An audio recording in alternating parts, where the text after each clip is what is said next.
Hey, Lachlan. How you doing? Wow. No way. No, first top roll ever from Lachlan. First top roll ever. Yeah. We got it on camera, actually. Right? Yeah. First successful one. You must suck. That is true.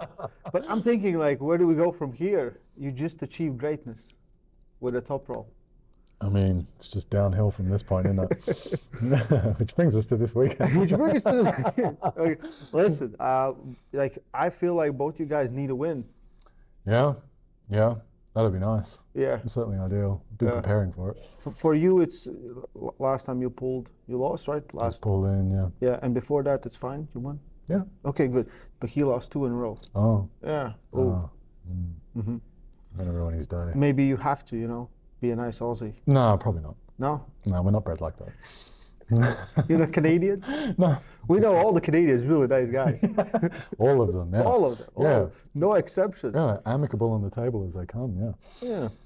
So, coming into this, how much time did you have to prepare?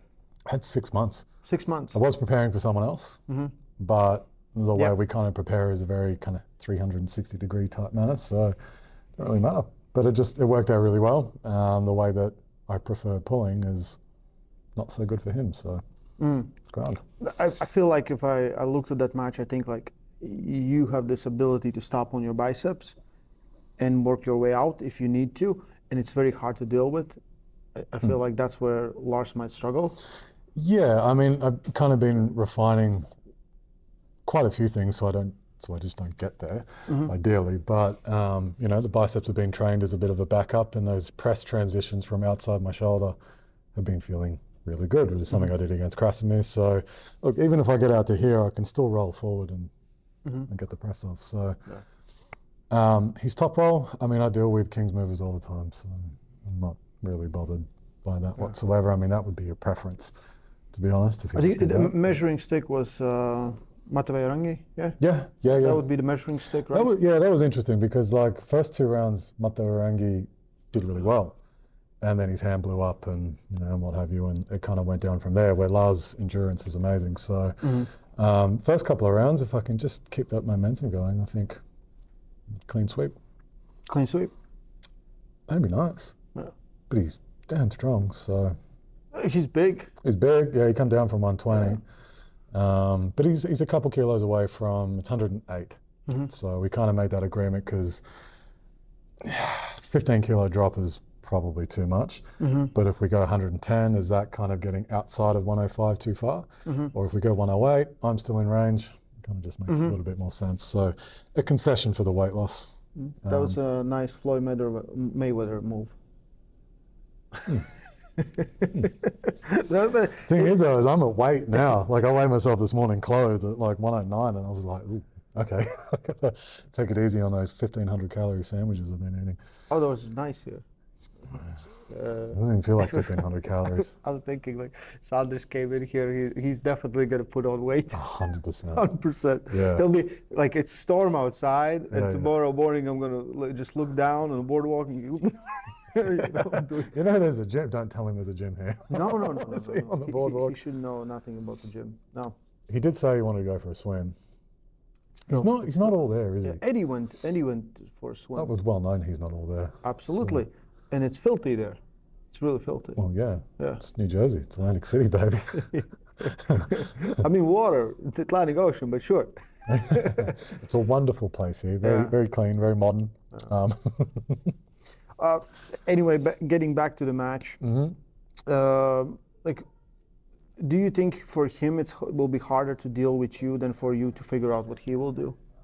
Because he's been switching between the style. Like, I haven't seen Lars Rorbakken press in a while. You know what I mean? Like, he doesn't when he gets desperate, and the tells are very, very clear because the way he gets press in, because he is so tall. Yeah, he gets a lot of success with it because he crashes down so quickly on it with a lot more body weight because of his height. So, and then the King's movers, I mean, he sets up below the table, so it's like you know exactly what he's going to be doing. Where my kind of differences are a little bit more subtle, so he's not going to know if I'm going to go straight hard side or try and cup him in a little bit either. So I like how you're gonna do the same thing, but just like straight side.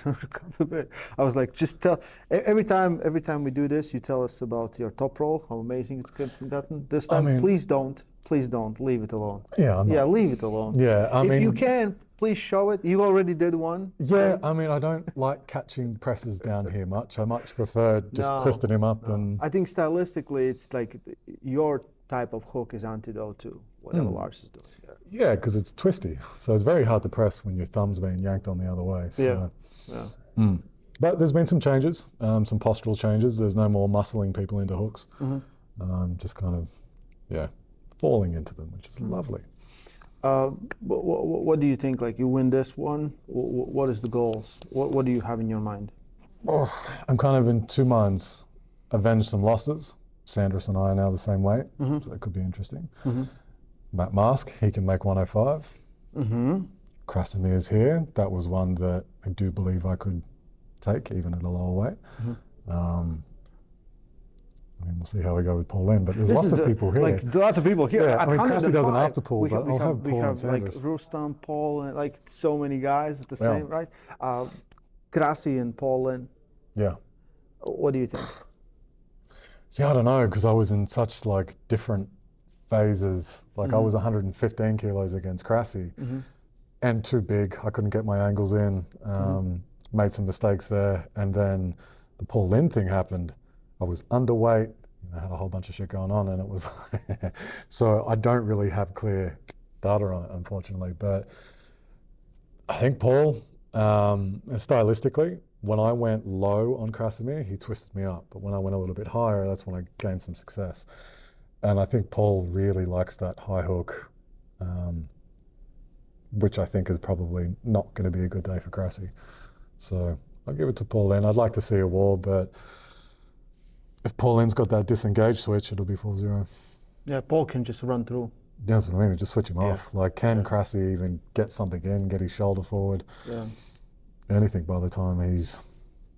like, so many matches, the potential is crazy. And like a lot of guys are exactly like Marcio, Matt, you, like so many matches are in the same range, 110 kilo range, let's say like that, right? 105, somewhere there. Like 5 kilos either side. Yeah. 95 up to 110, something like that. Yeah. It's awesome. So awesome. I ain't getting 95 though. We could just like make matches here and just continue all day. Yeah, right.